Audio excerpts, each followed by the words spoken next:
they laughed when she stepped up to the firing line. A woman who stood barely 5'3", holding a rifle almost as tall as she was. The target? A keyhole. 4,200 meters away. Impossible, they said. A waste of ammunition. The men had already spent their winnings in their minds, planning nights out in the city, new gear, celebrating another woman put in her place. But Irene Hill wasn't there to meet their expectations. She was there to shatter them. What happened next would become legend in sniper circles across 3 continents, and it all started with a bet that no one thought she could win. Before we continue, let us know where you're watching from. If you're enjoying this, don't miss out, subscribe now for more. The sun hung low over the European mountain range, casting long shadows across the military training facility nestled in the valley below. It was the kind of perfect autumn afternoon that made everything look sharper, clearer, as if the world itself was holding its breath. Irene Hill stood at the edge of the observation deck, her fingers wrapped around a cup of tea that had long since gone cold, watching the latest group of recruits fumble through their basic marksmanship drills. She'd been stationed at Firebase Prometheus for 14 months now, and every single day felt like a test she'd already passed but was forced to retake. At 23 years old, with her slight frame and delicate features that made her look even younger, Irene had learned to navigate a world that constantly underestimated her. The men at the base called her Pixie behind her back, though never cruelly. She was simply too small, too soft-spoken, too unlikely to be taken seriously in a profession built on intimidation and raw physical presence. But what they didn't know, what they couldn't see, was the fire that burned behind her quiet exterior. Irene had grown up in the mountains of her homeland, learning to shoot before she learned to read properly. Her grandfather, a decorated veteran of 3 conflicts, had recognized something in her that others missed, an almost supernatural ability to remain perfectly still, to control her breathing, to see patterns where others saw chaos. The morning briefing had been typical. Captain Reeves, a gruff 40-something with a face weathered by 2 decades of service, stood at the front of the room rattling off assignments. Advanced reconnaissance team needed for Operation Silverpoint. Sniper positions for the upcoming joint exercises with Allied forces. Tactical assessment of new equipment protocols. Irene sat in her usual spot, 3 rows back, taking meticulous notes even though she knew she wouldn't be selected for any of the meaningful assignments. She'd scored highest in her sniper qualification course, had broken 3 facility records during her certification, and could field strip and reassemble her rifle blindfolded in under 90 seconds. None of it mattered when assignment time came. "Patterson, your lead sniper for Silverpoint," Reeves announced, his voice carrying the weight of authority. "Kovac, you're his spotter. Dmitri, you'll take the secondary position." The names continued, each one a small reminder of her place in the hierarchy. Irene kept her expression neutral, her pen moving across her notepad as if she was documenting something important rather than cataloging another round of dismissals. "Hill," Reeves finally said, and Irene's pen paused. "You're on equipment inventory and maintenance. Make sure all the scopes are calibrated and the rifles are clean when the teams return." "Equipment maintenance." Again. Irene nodded curtly, her jaw tight. Around her, the selected snipers exchanged satisfied nods and quiet comments about the upcoming operation. She might as well have been invisible. After the briefing, she caught fragments of a conversation that made her stomach turn. Patterson and Kovac were standing near the coffee station, their voices low but not low enough. "Thank God Hill isn't coming with us," Patterson muttered, stirring 3 sugars into his coffee. "No offense to her, but I need someone who can haul gear and hold position for 12 hours straight. She'd probably need a break every hour." "She's got good scores though," Kovac replied, though his tone suggested he was playing devil's advocate rather than actually defending her. "Best in her qual class." "Scores on a range don't mean anything in the field," Patterson said dismissively. "Out there, when things go wrong, I need someone with the physical presence to handle it. Someone who can intimidate if needed, who can carry a wounded soldier if it comes to that." "She's what, 110 pounds? That's a liability." Irene pretended to study the mission board on the wall, but every word landed like a physical blow. She'd heard variations of this conversation dozens of times. Too small. Too delicate. Too much of a risk. It didn't matter that she'd outperformed most of them in technical assessments, that her wind reading was uncanny, that her shot placement was consistently tighter than anyone else in the unit. What hurt most wasn't the dismissal itself, but the assumption behind it. They genuinely believed that physical size was the primary qualification for being a sniper. They couldn't conceive that the best sniper might be the one who could remain motionless for hours, who could slip into position unnoticed, who understood that shooting wasn't about strength but about precision, patience, and an almost meditative connection between mind, body, and weapon. As the selected team members prepared for deployment, Irene walked to the armory and began her assigned duties. The work was meticulous and important, but it felt like being relegated to the sidelines of her own life. She cleaned each rifle with the same care she'd give her own weapon, calibrated each scope with precision that exceeded standard protocols, documented every microscopic adjustment in her detailed logs. But while her hands worked, her mind wandered. She thought about her grandfather's words, spoken to her the day she left for military service: "The world will try to tell you what you're capable of. Don't listen. Show them." That evening, as the sun painted the mountains in shades of amber and gold, Irene stood at the long-range shooting facility. It was officially closed, but she had cultivated a friendship with Sergeant Walsh, the range master, who looked the other way when she came to practice after hours. The targets were set at various distances: 800 meters, 1200, 1600. Standard practice ranges. Irene had shot them all thousands of times, could hit them with boring consistency. Tonight, though, she was focused on something different. At the far end of the range, barely visible even with magnification, was a small structure used for advanced training exercises. It had a door with a keyhole. 4,200 meters away. Irene had calculated the distance obsessively, had studied the wind patterns at different times of day, had memorized the terrain's effect on bullet trajectory. She set up her rifle, a precision instrument she'd spent months modifying and adjusting to her exact specifications. The modifications weren't standard issue. She'd saved money, traded favors, and spent countless hours fine-tuning the weapon until it felt like an extension of her own body. As she settled into position, her breathing slowed. The world narrowed to the space between her and that distant keyhole. She made minute adjustments to her scope, factored in wind speed, temperature, barometric pressure, even the rotation of the Earth at this latitude. The calculations weren't just mathematical, they were intuitive, the result of thousands of hours of practice that had transformed technical knowledge into instinct. She didn't take the shot. Not tonight. Tonight was about preparation, about understanding the challenge. Because Irene Hill had learned that being underestimated was only a disadvantage if you accepted other people's limitations as your own. And she had no intention of accepting anyone's limitations ever again. The bet started 3 days later, in the way that most terrible ideas begin, with alcohol, masculine bravado, and someone saying something they shouldn't have said. Irene was in the supply room, updating her inventory logs, when she heard the commotion from the adjacent recreation area. It was Friday evening, which meant the snipers who'd returned from Operation Silverpoint were celebrating their successful mission. Their voices carried through the thin walls, growing progressively louder as the night wore on. "I'm telling you, that shot was impossible," came Patterson's voice, slightly slurred. 1,700 meters in high wind, and I threaded it right through the window. Textbook perfection. "That's nothing," Dmitri countered, his accent thickening with drink. "Last deployment, I took out a target at 1,900 meters. Moving target. Single shot." The stories escalated, each sniper trying to top the previous tale.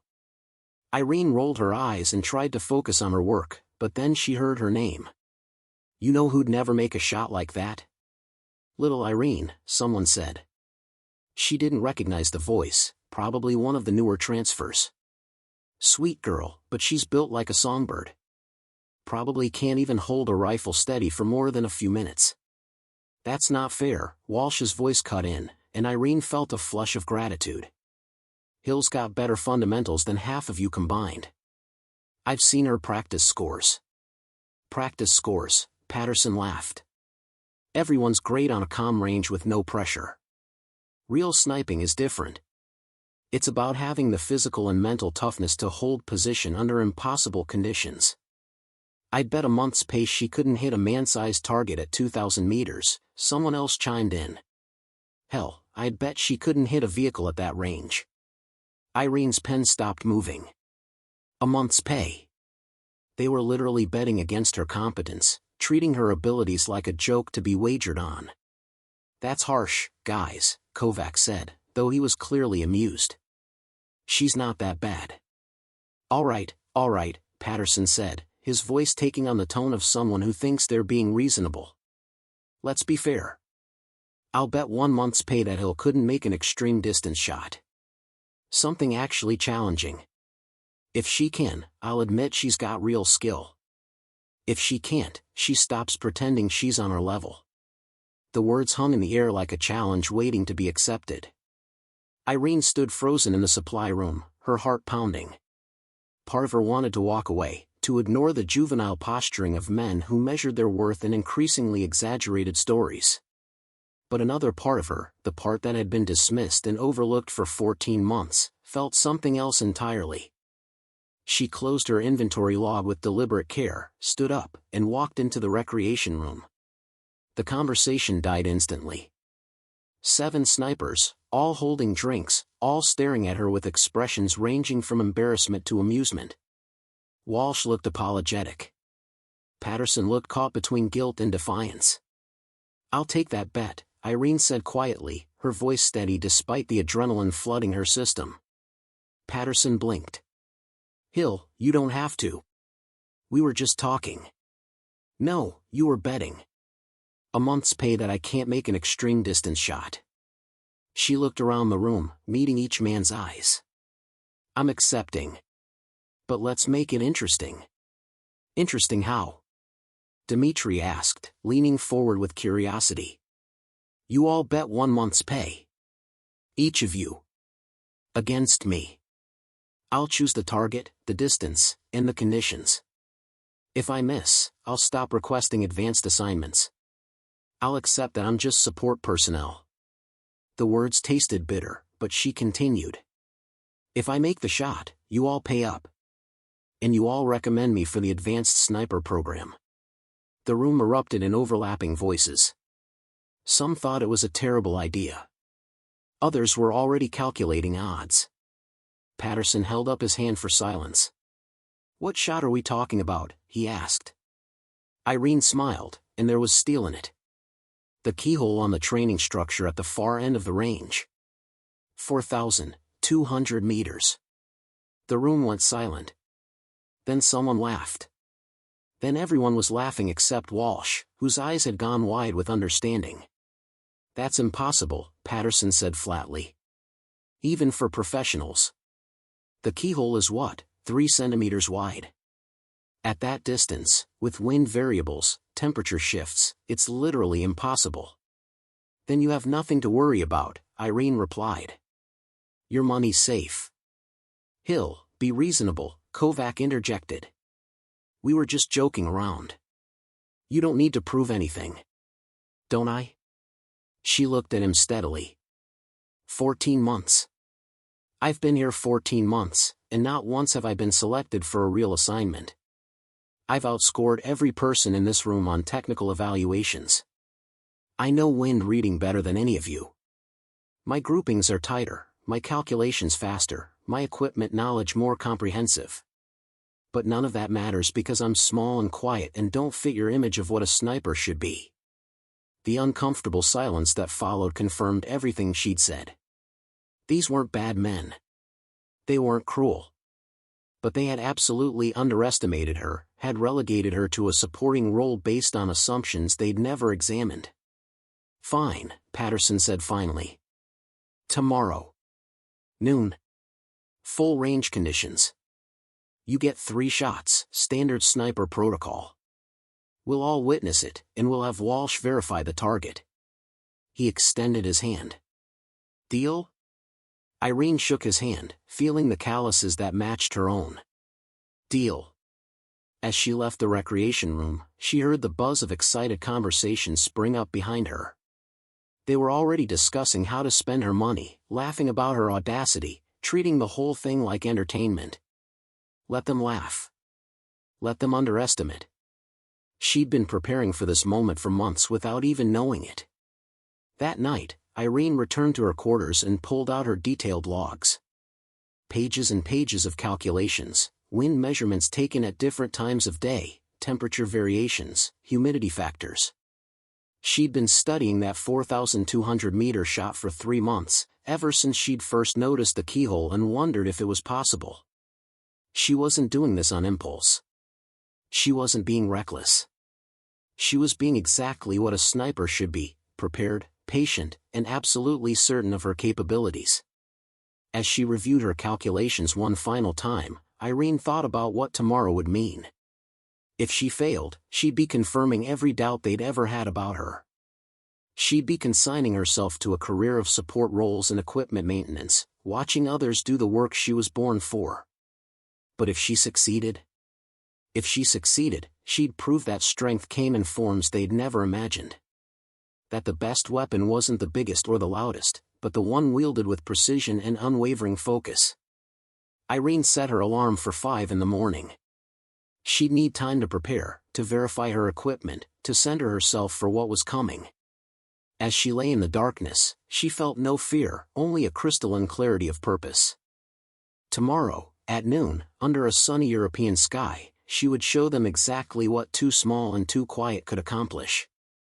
We've invested considerable effort in bringing you this story. If you find it engaging, please consider subscribing to our channel. Your support is greatly appreciated. Now, let's return to the narrative. Dawn arrived with a clarity that felt almost ominous. Irene woke before her alarm, her mind already running through calculations like a computer processing data. She dressed in silence, pulling on her combat fatigues with methodical precision, each movement deliberate and controlled. The base was still quiet as she made her way to the armory. Walsh was already there, as she'd known he would be. The range master looked at her with an expression that mixed concern and something else. Respect, perhaps, or recognition. "You sure about this, Hill?" he asked, unlocking the weapons cage.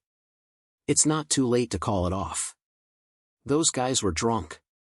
They'd probably forget the whole thing." "They wouldn't forget," Irene replied, running her hand along the rifle case that held her modified weapon. "And even if they did, I wouldn't. This stopped being about them the moment they made it a joke." Walsh nodded slowly, understanding something fundamental about pride and purpose. "What do you need from me?" "Verify the target before and after. Make sure there's no question about the conditions or the result. I want this documented properly." She looked at him directly. "When I make the shot, I want it recorded in the facility logs. Official record." "When you make it," Walsh repeated, noting her certainty. "Not if." "Not if," Irene confirmed. She spent the next 3 hours in preparation that bordered on ritual. Every component of her rifle was checked, cleaned, and verified. The scope had been calibrated 2 days ago, but she calibrated it again. The barrel was already spotless, but she cleaned it anyway. This wasn't about the equipment needing attention. It was about her mind needing the familiar rhythms of preparation, the meditation of readiness. At 9 o'clock, word had spread throughout the base. What had started as a drunken bet between snipers had become the most anticipated event in recent memory. Soldiers from various units found excuses to be near the long-range facility. The base commander, Colonel Hartley, had even been informed and decided to observe, curious about the young specialist who'd accepted such an impossible challenge. Irene ignored the growing crowd. She was at the range now, setting up her position with the same care an artist might prepare a canvas. The shooting platform was standard military issue, but she'd brought her own modifications, a custom rest that adjusted to her smaller frame, padding that allowed her to maintain position without muscle strain, even specialized clothing that reduced her body's heat signature and minimized movement from her own breathing. Patterson and the other snipers arrived at 10:30, some looking confident, others slightly uncomfortable as the reality of the situation became clear. They'd bet against her publicly, and now that bet was going to play out in front of half the base. "Morning, Hill," Patterson said, his tone attempting casualness. "Listen, about last night. We were out of line. If you want to call this off, no hard feelings." Irene looked at him with eyes that held no anger, no resentment, just absolute focus. "No hard feelings," she agreed. "But I'm taking the shot." At 11:30, Walsh verified the target.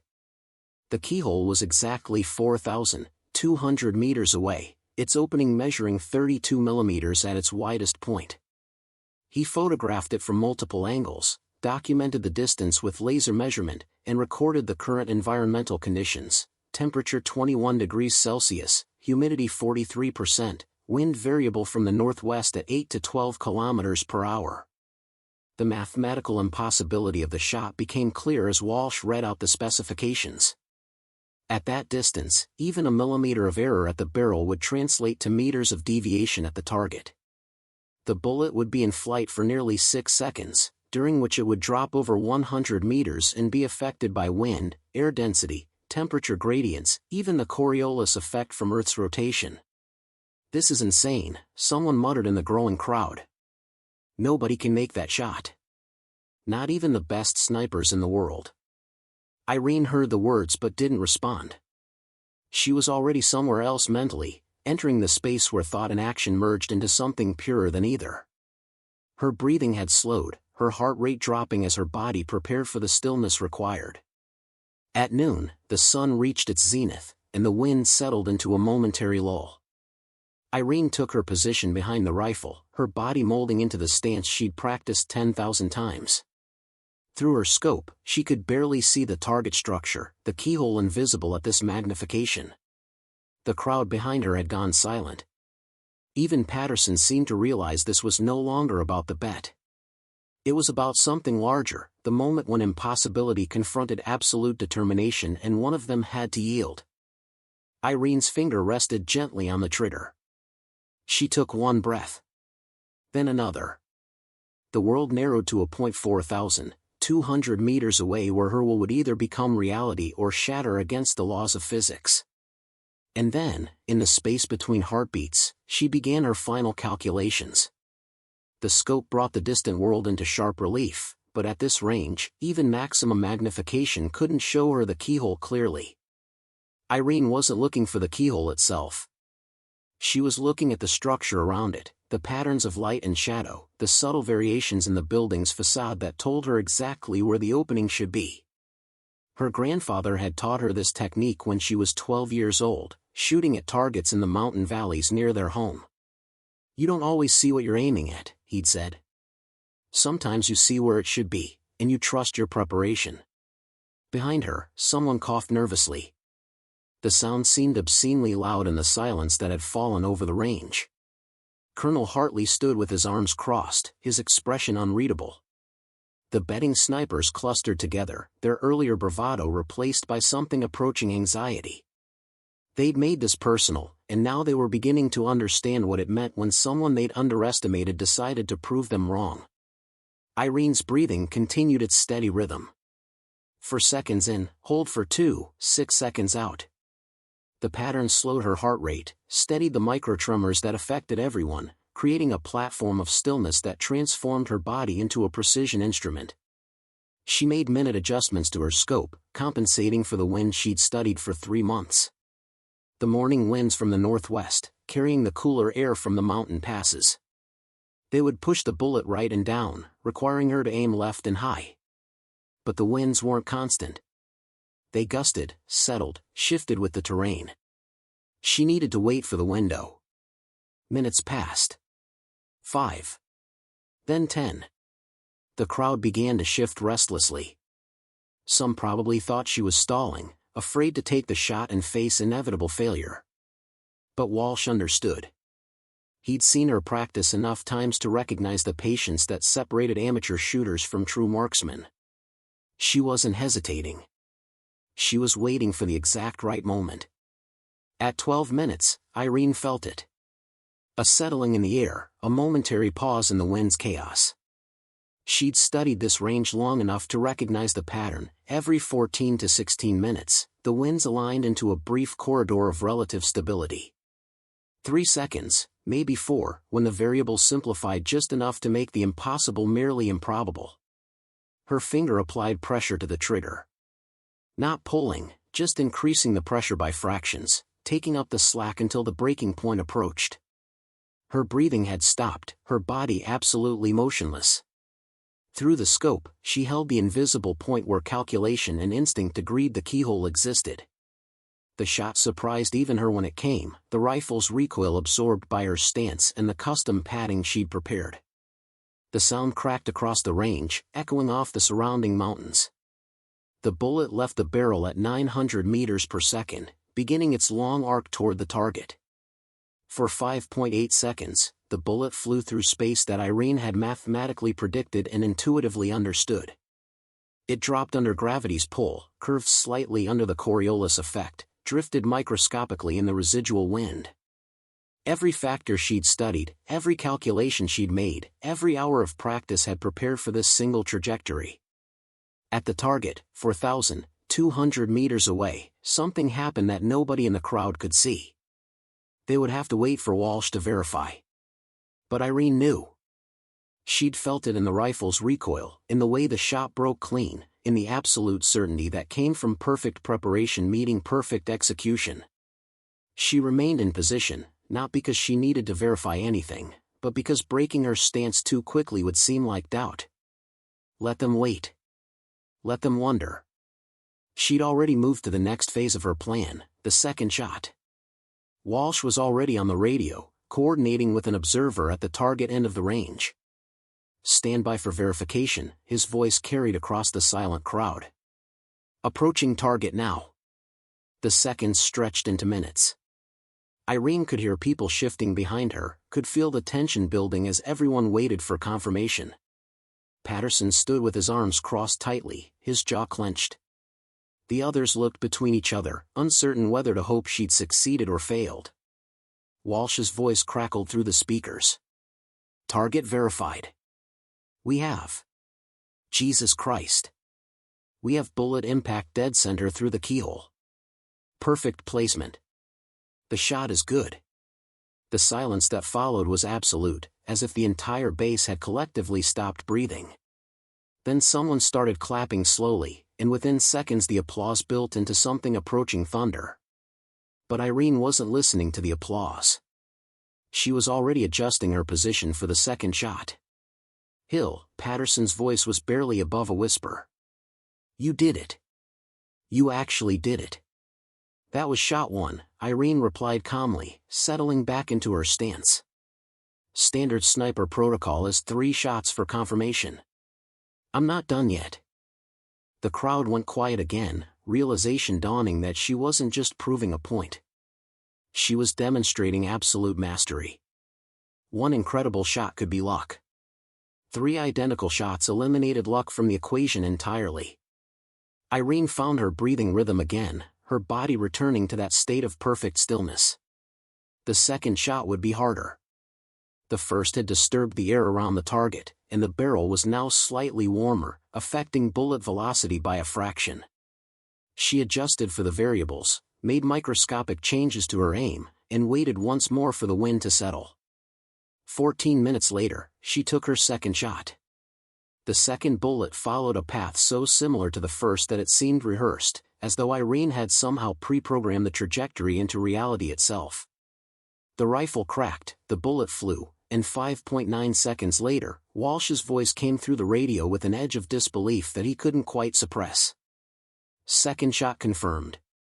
Through the keyhole. Margin of error less than 5 millimeters from the first impact point." This time there was no applause. The crowd stood in stunned silence, watching a display of skill that exceeded anything most of them had imagined possible. This wasn't just good shooting. This was the kind of precision that redefined what people thought was achievable. Colonel Hartley stepped forward, his weathered face showing genuine astonishment. "Specialist Hill," he said formally, "that's sufficient demonstration." You've proven your point twice over. Irene looked at him through her scope's reflection, her voice steady and calm. Respectfully, sir, standard protocol is 3 shots. I always complete the protocol. Hartley studied her for a moment, then nodded slowly. Carry on, specialist. The 3rd shot was different.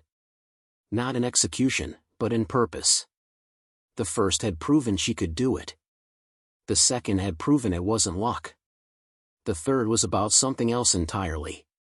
It was about showing everyone watching that excellence wasn't an accident or a fluke, but the inevitable result of preparation, dedication, and refusing to accept limitations that others tried to impose. Irene settled into her stance for the final time. Her body ached from holding position for nearly an hour, but she'd trained for this too. Had practiced maintaining perfect stillness for hours at a time until physical discomfort became just another variable to acknowledge and dismiss. Behind her, Patterson had gone pale. He was beginning to understand the full weight of what was happening. This wasn't just about the bet anymore. Irene was systematically dismantling every assumption they'd made about her, about female soldiers, about what size and strength meant in a profession built on precision rather than power. The wind patterns had changed slightly with the afternoon heating. Irene adjusted her calculations, compensating for the thermal rise that created micro-updrafts along the range. She waited for her moment, patient as stone, focused as a laser. When the 3rd shot came, it felt different. Not in mechanics, but in meaning. This one carried the weight of 14 months of dismissal, of every time she'd been passed over for assignments, of every conversation where men discussed her limitations as if she wasn't capable of hearing or understanding.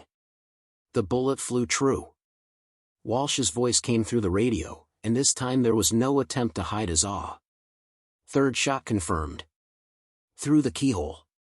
All 3 shots within a 10mm grouping at 4,200 meters. This is. I've never seen anything like this. I'm documenting this as a facility record. Possibly a military record. The silence broke into chaos. Soldiers crowded forward, everyone wanting to see the rifle, to understand how it was possible, to get close to someone who'd just accomplished something that would be talked about for years. But Irene remained in position for another moment, savoring the stillness before the storm of attention. Then she stood, methodically began breaking down her rifle with the same careful precision she'd used to set it up. Her movements were calm, unhurried, as if she'd just completed a routine training exercise rather than something extraordinary. Patterson approached slowly, his face showing a complexity of emotions. Pride, embarrassment, genuine admiration, and the discomfort of having his worldview fundamentally challenged. Hill, we were wrong. Completely wrong. That was the most incredible shooting I've ever witnessed. Thank you, Irene replied simply, not gloating, not grasping for validation. She'd proven what she needed to prove. About the bet, Kovac interjected, pulling out his wallet. A deal's a deal. Irene held up her hand. Keep your money. That's not what this was about. Then what was it about? Dmitri asked, genuinely curious. Irene looked at each of them in turn, these men who'd underestimated her, dismissed her, treated her capabilities as a joke to be wagered on. It was about showing you that your assumptions were wrong. That size doesn't determine skill.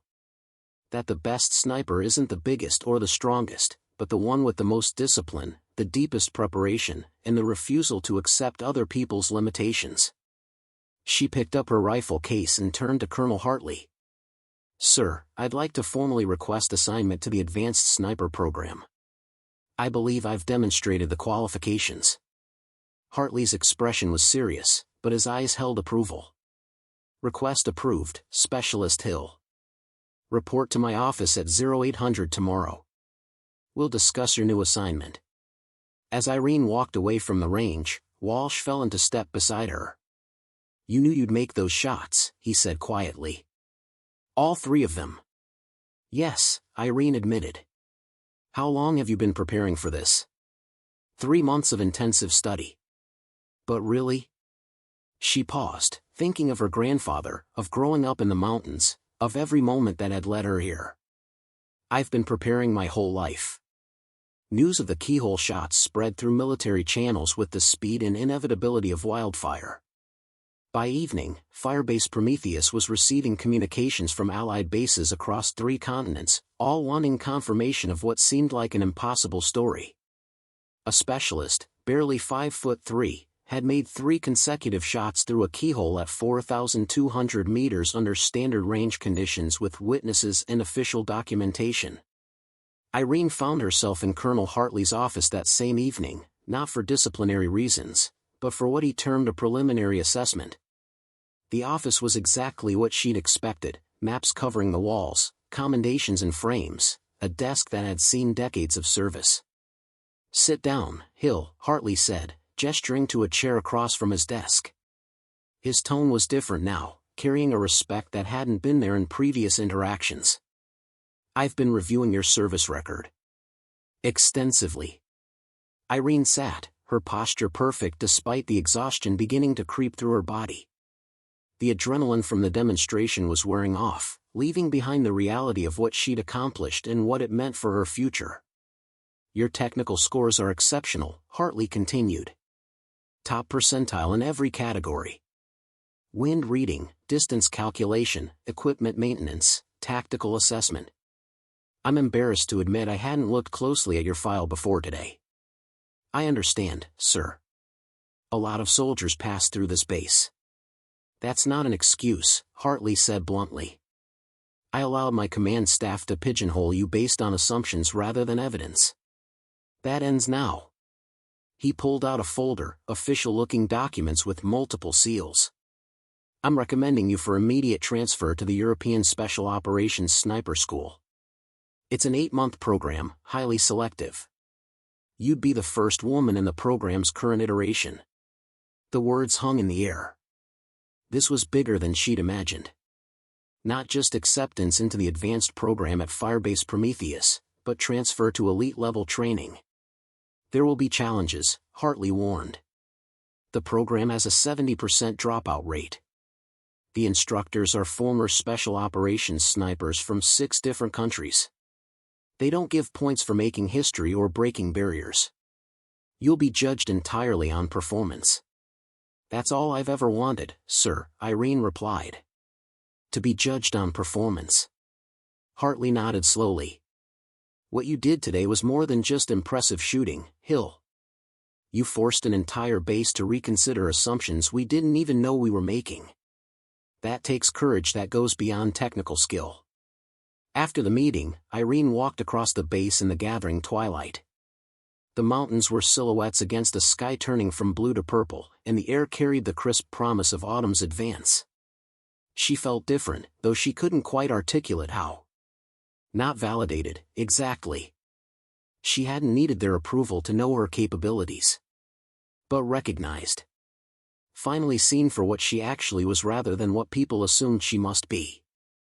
She found Walsh at the range, securing equipment for the night. He looked up as she approached, a knowing smile on his weathered face. "Heard about the transfer recommendation," he said. "Elite Sniper School.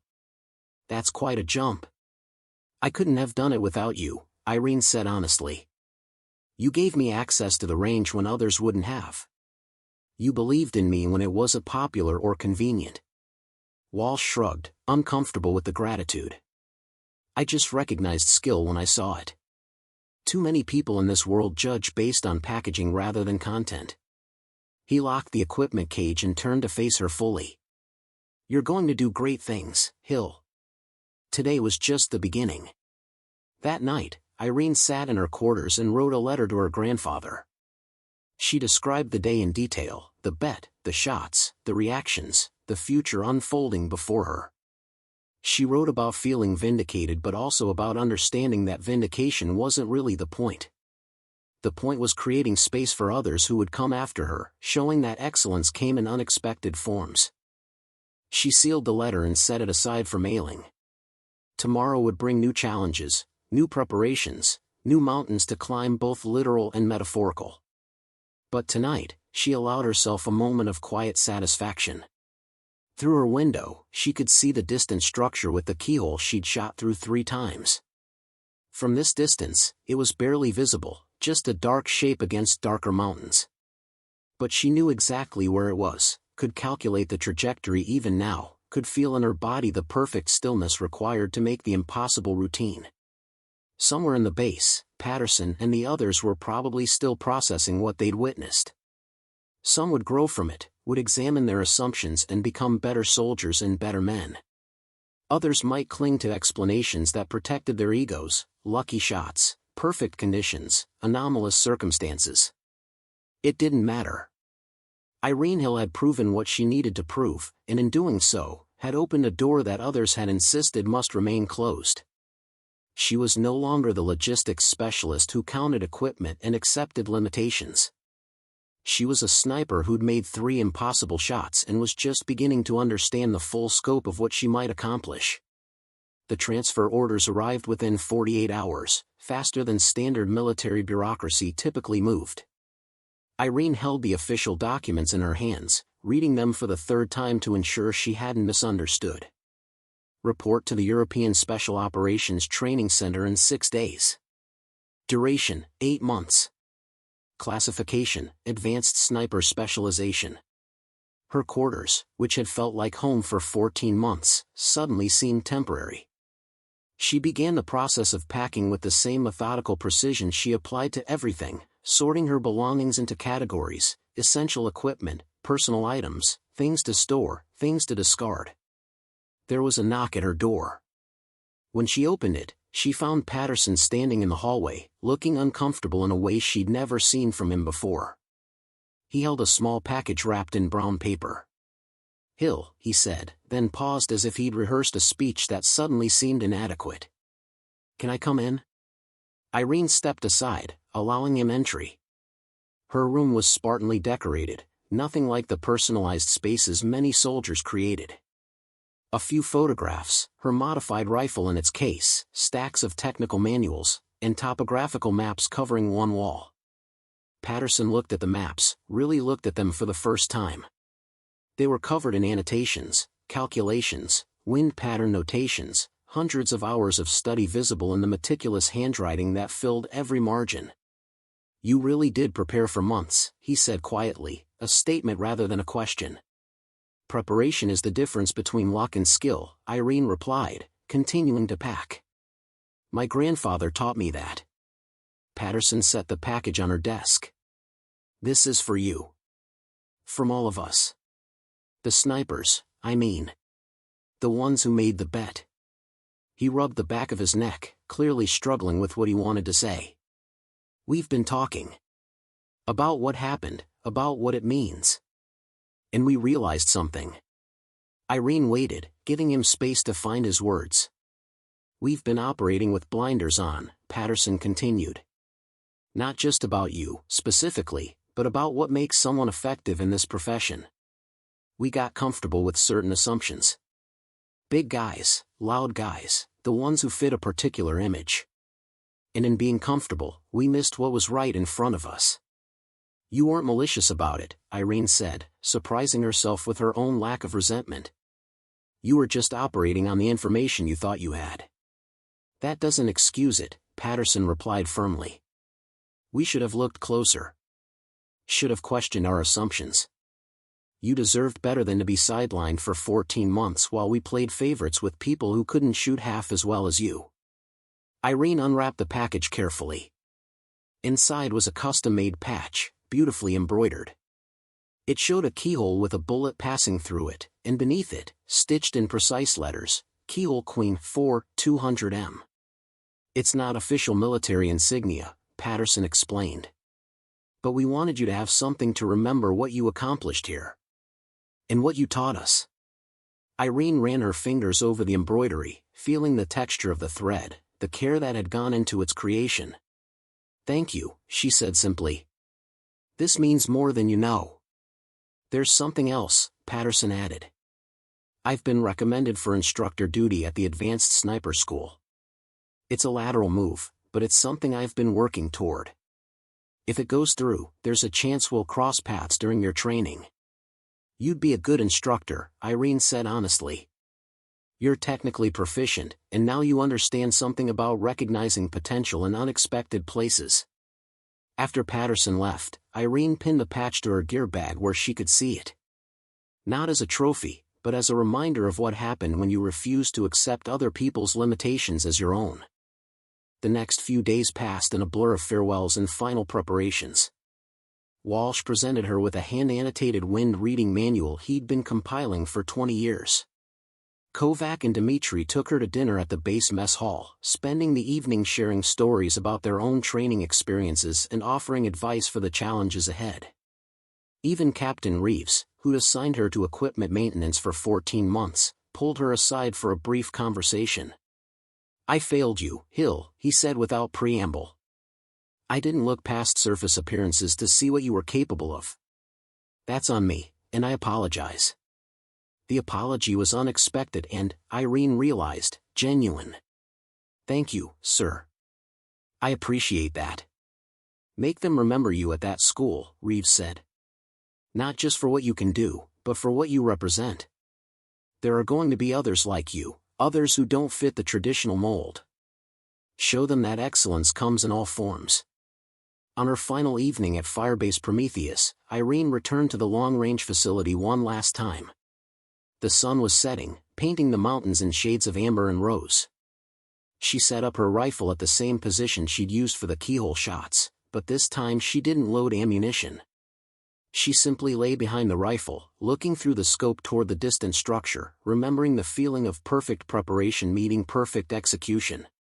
The moment when everything she'd worked for crystallized into 3 impossible shots that changed everything. Tomorrow she would leave for the Special Operations Training Center, where she'd face new challenges and higher standards. But tonight, she allowed herself to simply be present in this moment, grateful for the journey that had brought her here and excited for the journey still ahead. The European Special Operations Training Center sat nestled in a valley surrounded by peaks that made Firebase Prometheus look modest by comparison. Irene arrived on a gray morning when low clouds obscured the mountain tops and rain fell in sheets that turned the facility's grounds into a maze of puddles and mud. There were 12 candidates in her training cohort, and Irene was, as predicted, the only woman. The other 11 were all experienced snipers from various NATO forces: German, British, French, Polish, Norwegian, and 3 others from different branches of her own military. They ranged in age from 25 to 38, and they all outweighed her by at least 30 kilograms. The introductions were polite but cool. None of them had heard about the Keyhole shots. This was a fresh start, which was exactly what Irene wanted. She'd prove herself again, on new terms, with new challenges. Their lead instructor was a man named Gunnar Thorsen, a Norwegian special operations veteran with more than 2 decades of combat experience etched into his weathered face. He stood before them on the first morning, rain dripping from his jacket, and delivered what Irene would later realize was the most important speech of the entire program. "This course has a 70% failure rate," Thorsen began, his accent thick but his English precise. "Most of you will not complete it. This is not because you are poor snipers. You would not be here if you were poor snipers. You will fail because this program demands something beyond technical skill. It demands the ability to operate in conditions that break most people. Cold that freezes your fingers. Heat that cooks you inside your ghillie suit. Terrain that punishes every step. And through all of it, you must maintain the mental clarity to make shots that cannot afford to miss." He paused, looking at each candidate individually. When his gaze reached Irene, there was no particular expression, no acknowledgement of her gender or size. Just assessment. "You will be judged on one thing only: performance. I do not care about your background, your previous accomplishments, or your personal story. I care about whether you can do the job under impossible conditions. Some of you will decide this is not for you. That is acceptable. Better to discover your limits here than in a situation where lives depend on you." The first week was designed to establish baselines. They ran obstacle courses with full gear. They completed long-range marches carrying 30-kilogram packs through mountain terrain. They shot at various distances under different conditions, and their performances were documented with clinical precision. Irene struggled with some of the purely physical challenges. The obstacle course walls were designed for taller soldiers, and she had to find alternative techniques to clear them.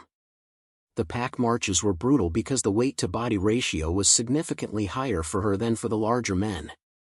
But she completed everything, driven by a determination that bordered on obsession. Where she excelled was in the actual shooting.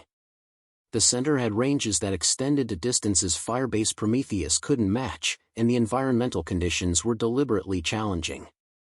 Wind tunnels that simulated extreme conditions. Platforms that vibrated to simulate unstable shooting positions. Time limits that forced rapid calculation and execution. By the end of the second week, a pattern had emerged. In pure physical challenges, Irene placed middle of the pack, sometimes lower. But in precision shooting, in wind reading, in calculating complex trajectories under pressure, she consistently scored in the top 2 or 3.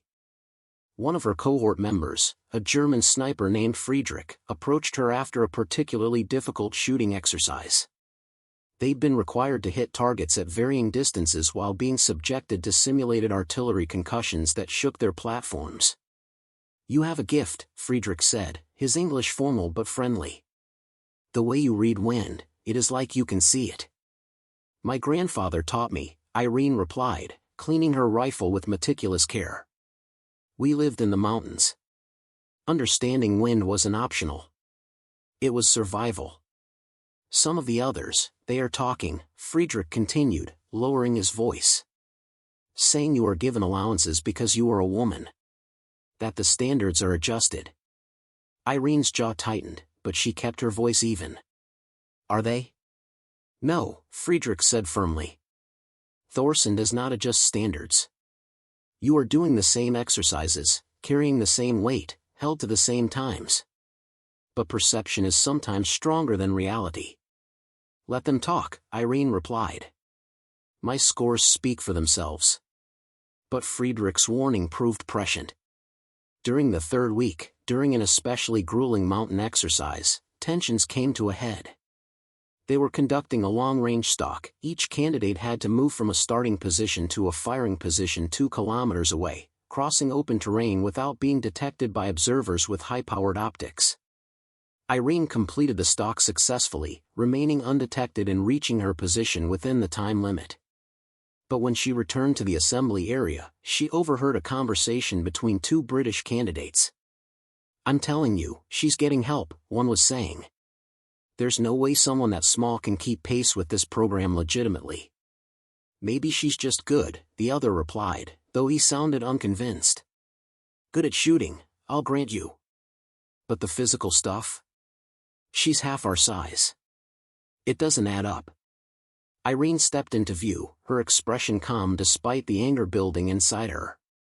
"It adds up," she said quietly, "because I work twice as hard as you do. While you're sleeping, I'm studying terrain maps. While you're relaxing after exercises, I'm doing additional conditioning. I don't have the luxury of natural physical advantages, so I compensate with preparation and determination." The 2 men had the grace to look embarrassed, but before anyone could respond, Thorson's voice cut through the tension. "Hill, Walker, Bennett, my office. Now." Thorson's office was as austere as the man himself, a desk, 3 chairs, and walls covered with topographical maps marked with notes in Norwegian. The 3 candidates stood at attention while Thorson studied them with the patient intensity of a man who'd seen every type of soldier the military could produce. "Walker, Bennett," he said finally. "What did I say on the first day about how candidates would be judged?" "On performance, sir," Walker replied stiffly. "And has Specialist Hill's performance been deficient in any measurable way?" "No, sir," Bennett admitted. "Her shooting scores are excellent." "Excellent?" Thorson repeated. "She has the second highest aggregate score in the cohort. Her wind reading is the best I've seen in 5 years of instruction. Her terrain navigation is flawless. But you question her legitimacy because she doesn't match your preconceptions of what a sniper should look like." Neither man responded, but the silence was answer enough. "This program breaks people," Thorson continued. But it breaks them through challenge, not through undermining each other with baseless accusations. If you have concerns about another candidate's performance, you bring them to me with evidence. You do not spread rumors that poison cohort morale. He leaned forward. Am I clear? Yes, sir, both men responded in unison. Dismissed, Thorson said, then added, Hill, you stay. After Walker and Bennett left, Thorson's expression softened slightly. Not warm, but less severe. You're aware that this will continue, he said. Some people will always find reasons to question your presence here. I'm aware, sir, Irene replied. It's not the first time, and it won't be the last. How you handle it matters, Thorson said. You can let it fuel anger, which will cloud your judgment. You can let it create resentment, which will isolate you from potential allies. Or you can use it as motivation while maintaining professional relationships. The third option, sir, Irene said without hesitation. Thorson nodded approvingly. I read about your keyhole shots at Firebase Prometheus. 4,200 meters, 3 consecutive hits through a 32mm opening. Is the documentation accurate? Yes, sir. That's Olympic-level precision, Thorson observed. But this program isn't about making impossible shots under controlled conditions. It's about making necessary shots under impossible conditions. Can you make the transition? I believe so, sir. That's why I'm here. Good, Thorson said, standing to indicate the conversation was ending. Because in 4 weeks, we begin live combat simulations. You'll be working in teams, under conditions that replicate actual operations. Your teammates' lives will depend on your performance, and yours on theirs. Building trust now is not optional. The conversation haunted Irene as she returned to her barracks. Thorson was right, of course. Technical skill alone wouldn't be sufficient. She needed to integrate with the cohort, to prove herself not just as an individual shooter but as a team member who could be relied upon under pressure. She found Friedrich in the common area, reviewing footage from the day's stalking exercise. He looked up as she approached. The British guys, they are idiots, he said without preamble. But not all of us think like them. I appreciate that, Irene replied, sitting down across from him. Thorson says the combat simulations start in 4 weeks. What can you tell me about them? Friedrich's expression grew serious. They are brutal. Live fire exercises, hostage scenarios, urban combat situations. Last cohort, we lost 3 candidates during the simulations. Not injuries, just people who couldn't handle the stress and quit. What's the key to succeeding? Irene asked. Trust, Friedrich answered immediately. You must trust your team, and they must trust you. In the simulations, you will be in situations where hesitation means failure. If you are worried about whether your spotter will give you accurate information, or whether your security will protect your position, you cannot perform. Over the following weeks, Irene made a conscious effort to build those relationships. She offered to help other candidates with wind reading techniques. She shared her preparation methods for the physical challenges. She learned about her teammates' backgrounds, their families, their motivations for being there. Some remained distant, either because they still doubted her or because they were focused solely on their own performance. But others, like Friedrich, the Norwegian candidate Erik, and surprisingly one of the British soldiers, began to form the foundation of mutual respect. The breakthrough came during a nighttime navigation exercise. They were working in pairs, and Irene had been partnered with Erik. The exercise required them to navigate 15 kilometers of mountain terrain in complete darkness, using only compass and map, reaching 3 checkpoints before dawn. The terrain was treacherous, full of loose scree and hidden ravines. Erik was a skilled navigator, but at one point he misjudged a slope and began sliding toward a steep drop. Irene reacted instantly, anchoring herself and grabbing his pack, using her body weight and positioning to arrest his fall. They lay in the darkness for a moment, both breathing hard, before Erik spoke. You just saved my life. You would have done the same, Irene replied, helping him back to stable ground. Yes, Erik agreed. but many people assume you cannot do such things because you are small. I was one of those people. I apologize. They completed the exercise together, reaching all checkpoints ahead of schedule. When they returned to the assembly area, Eric made a point of telling the story to the other candidates, emphasizing how Irene's quick thinking and technical skill had prevented a serious accident. The story spread through the cohort, and Irene noticed a subtle shift in how others interacted with her. Not dramatic acceptance, but a lowering of barriers, a willingness to see her as a capable teammate rather than an anomaly to be questioned. By the time the combat simulations began, Irene had built a foundation of trust with at least half the cohort. It wasn't universal respect, but it was enough to function effectively as part of a team. The combat simulations began on a cold morning when frost covered the training grounds and breath formed visible clouds in the air. The candidates were divided into teams of 4, each team assigned a complex scenario that would test every skill they'd developed over the previous 2 months.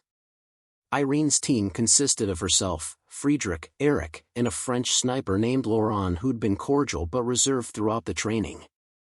Their scenario was hostage rescue. Intelligence indicated that 3 civilians were being held in a compound 2 kilometers from their starting position. The team had to infiltrate, neutralize threats, and extract the hostages without casualties. The catch, which Thorson explained with his characteristic bluntness, was that the opposing force would be composed of instructors with decades of combat experience. They would be using simulated ammunition that marked hits with colored dye, but the tactics would be real, and failure would be judged harshly. "You have 6 hours to plan and execute," Thorson said. "Communication will be monitored. Movements will be tracked. Every decision will be evaluated. Begin." The team gathered around a table covered with maps, satellite imagery, and intelligence reports. Friedrich, as the most experienced operator, naturally took the lead in initial planning. "The compound has 3 buildings," he began, pointing to the images. "Primary structure here, 2 support buildings flanking. Intelligence suggests hostages are in the primary building, 2nd floor. For guards confirmed," Laurent added, reading from the intelligence brief. "Possibly more inside the buildings. Standard patrol patterns suggest shift changes every 2 hours." Eric studied the terrain maps. "Approach from the north gives us cover until the final 300 meters. After that, we're exposed." They all looked at the maps, each seeing the same problem. The final approach to the compound crossed open ground with minimal cover. Standard assault tactics would require suppressive fire and rapid movement, but that risked hostage casualties. "We need overwatch," Irene said quietly. Everyone turned to look at her. "Someone positioned here," she indicated a ridgeline 800 meters from the compound, with clear sight lines to all 3 buildings. "The overwatch eliminates external guards silently, then provides cover for the assault team during extraction." 800 meters is a long shot for hostage rescue, Laurent observed skeptically. "The margin for error is minimal.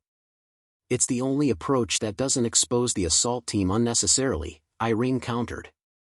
"And I can make the shots." Friedrich studied the map, running calculations in his head. "She's right. If we try a direct assault, we're exposed for too long.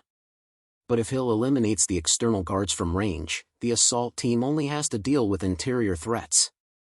"Who would be on the assault team?" Eric asked. "You 3, Irene said immediately. "You're all larger, better suited for close quarters. I provide precision overwatch and cover your extraction." Laurent frowned. "You would be alone on that ridge. If something goes wrong, you have no backup." "Nothing will go wrong," Irene replied with quiet confidence. "And if it does, I can handle it." The team debated for another 30 minutes, refining the plan, identifying contingencies, establishing communication protocols. Finally, Friedrich called for a vote. The plan passed unanimously, though Irene noticed Laurent's hesitation. The infiltration began at dawn. Irene separated from the team after the 1st kilometer, moving alone toward the ridgeline while the others continued toward their staging position. The terrain was exactly as the maps had indicated, but experiencing it firsthand added variables no map could capture. She reached her position 90 minutes later, establishing a hide that would conceal her from casual observation. Through her scope, the compound came into sharp focus. She identified 4 external guards, exactly as intelligence had reported, and began documenting their patrol patterns with the precision that had become her signature. Overwatch in position, she radioed quietly. "I have eyes on 4 targets. Patrol patterns confirmed." "Copy that, Overwatch," Friedrich's voice responded. "Assault team is staging. Stand by." Irene settled into her position, controlling her breathing, letting her body become perfectly still. The morning sun was rising behind her, which meant the guards would be looking into shadows rather than light. Advantage, hers. "Overwatch, execute on external targets," Friedrich commanded. "We initiate assault in 60 seconds. Irene's scope found the first guard, a figure walking a predictable route along the compound's eastern perimeter. The calculation was automatic now: distance, wind, temperature, all processed in milliseconds. She exhaled slowly and took the shot. The simulated round struck the guard center mass. Through her scope, Irene saw the die marker burst, confirming the hit. The guard dropped, playing his role in the simulation. 3 more targets remained. Irene worked methodically, each shot timed to the guards' positions, each calculation precise. Within 90 seconds, all 4 external guards had been eliminated. "External threats neutralized," she reported. "You're clear for entry." The assault team moved with practiced efficiency, breaching the compound's primary building while Irene maintained overwatch. Through her scope, she tracked their progress by watching windows, monitoring angles, ready to provide support if additional threats emerged. "Contact, ground floor," Friedrich's voice came through tense but controlled. 2 hostiles neutralized. "Moving to second floor." Irene shifted her scope to cover the second floor windows, anticipating where threats might appear. The simulation was designed to be unpredictable, with instructors positioned to create maximum difficulty. She needed to stay alert for any variable that could compromise the mission. Then she saw it: movement on the rooftop of the eastern support building. An instructor taking position with what appeared to be a simulated RPG, angling for a shot at the assault team's exit route. "Threat on east building rooftop," Irene called urgently. "Armed with heavy weapon." Taking the shot. The target was partially concealed behind a rooftop structure, presenting only a narrow window of opportunity. The angle was difficult, requiring her to compensate for elevation and the building's interference with wind patterns. But hesitation meant failure. Irene made her calculations in seconds and fired. The round struck the instructor in the shoulder, the die marker confirming another successful hit. The instructor gave a thumbs up, acknowledging the elimination before withdrawing from the simulation. "Nice shot, Overwatch," Friedrich said, genuine appreciation in his voice. "You just saved our extraction."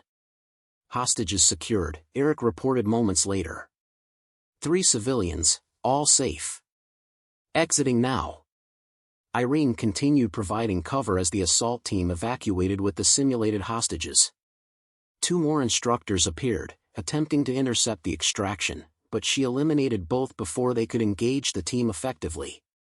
"Clear path to extraction point," she confirmed. No additional threats visible. The team regrouped at the designated location 15 minutes later.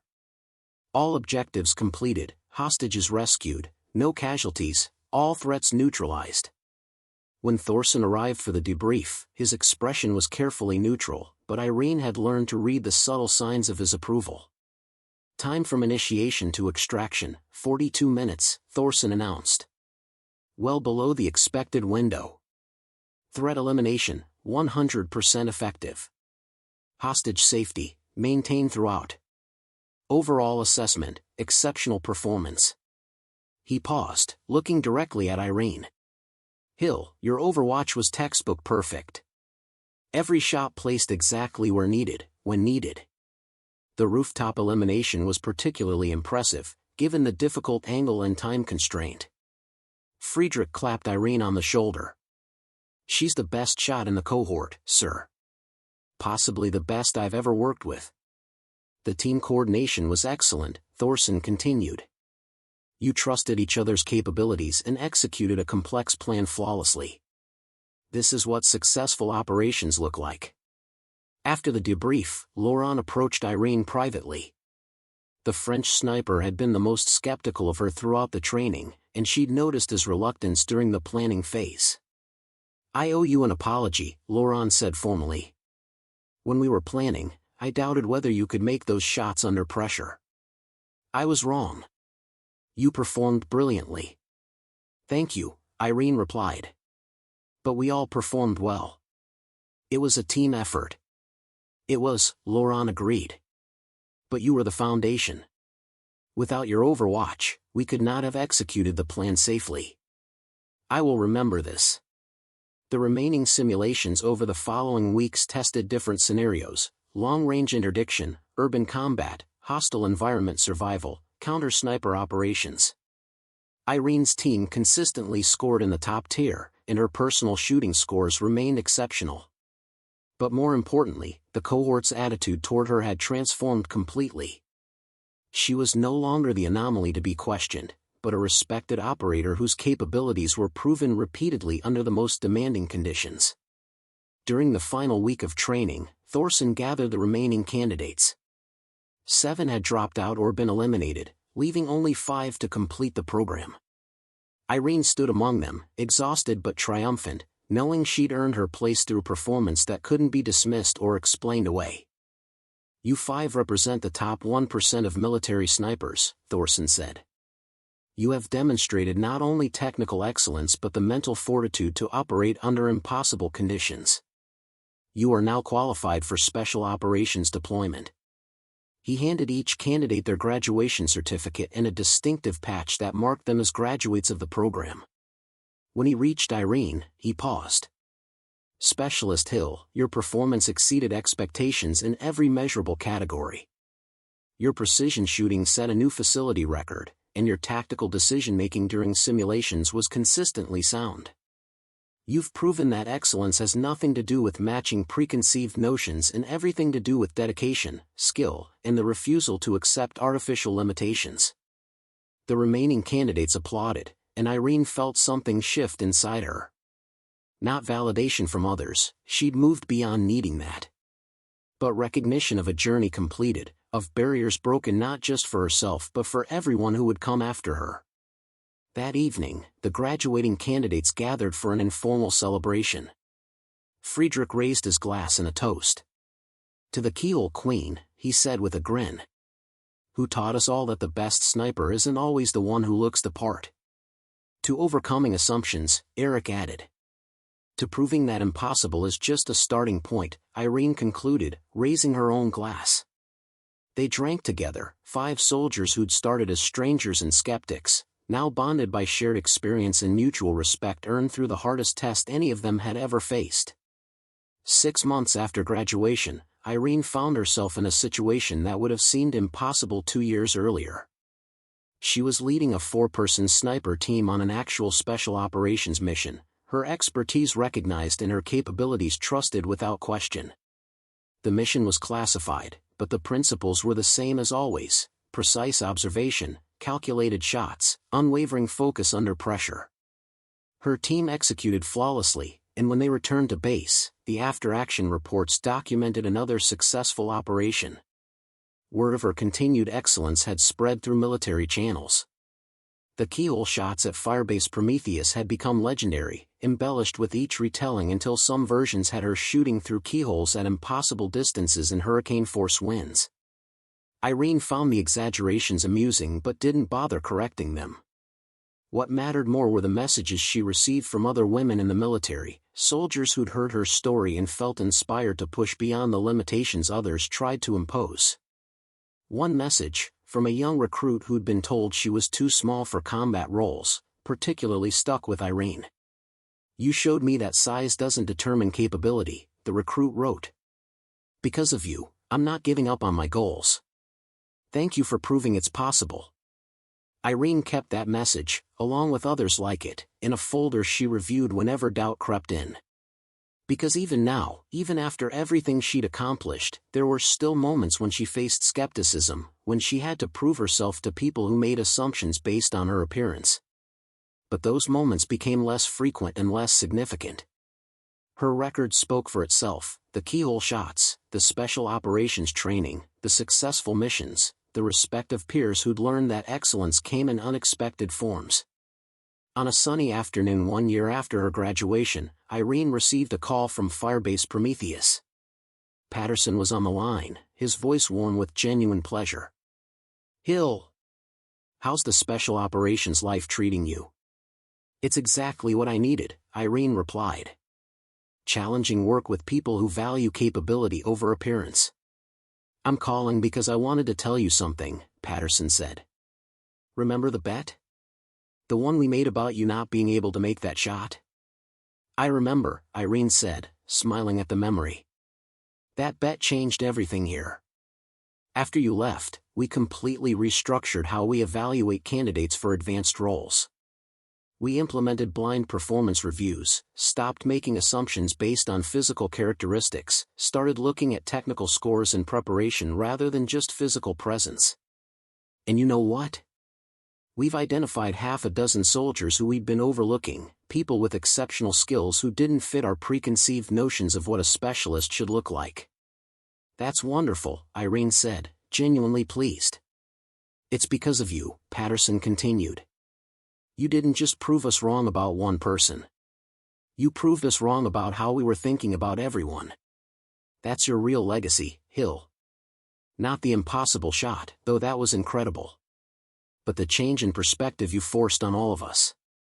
After the call ended, Irene sat quietly, reflecting on the journey that had brought her from overlooked logistics specialist to respected special operations sniper. She thought about her grandfather, who'd taught her to shoot and to see beyond other people's limitations. She thought about Walsh, who'd given her access to the range when others wouldn't. She thought about the soldiers she'd worked with who'd learned to question their assumptions. But mostly, she thought about the young woman she'd been 2 years ago, standing on a tarmac watching helicopters fly missions she wasn't deemed qualified for. That woman had refused to accept the box others tried to put her in, had prepared obsessively for opportunities that might never come, had taken an impossible bet and turned it into a career-defining moment. The Keyhole shots at 4,200 meters had been 3 bullets that changed everything. But Irene understood now that the real achievement wasn't the technical precision of those shots. It was the refusal to accept that impossible meant permanent, that limitations imposed by others had to become limitations she accepted for herself. She walked to her equipment locker and found the custom patch Patterson had given her, Keyhole Queen 4 200M. She pinned it to her deployment bag where she could see it every day. Not as a reminder of what she'd already accomplished, but as a symbol of what happened when you refused to let other people's doubts become your own reality. Somewhere in the world, young soldiers were facing the same doubts she'd once faced, being told they were too small, too different, too unlikely to succeed in roles they'd dreamed of. Irene hoped her story reached them, hoped they understood that excellence wasn't about fitting a predetermined mold but about bringing your unique strengths to challenges others said were impossible. The sun was setting over the mountains, painting the sky in shades of amber and rose. Irene had another mission briefing in an hour, another opportunity to demonstrate that the best soldier wasn't always the one people expected. She smiled, shouldered her gear, and walked toward the briefing room, ready for whatever challenge came next. Because she'd learned the most important lesson of all: impossible was just another target waiting to be hit. Up next, you've got 2 more standout stories right on your screen. If this one hit the mark, you won't want to pass these up. Just click and check them out. And don't forget to subscribe and turn on the notification bell so you don't miss any upload from us.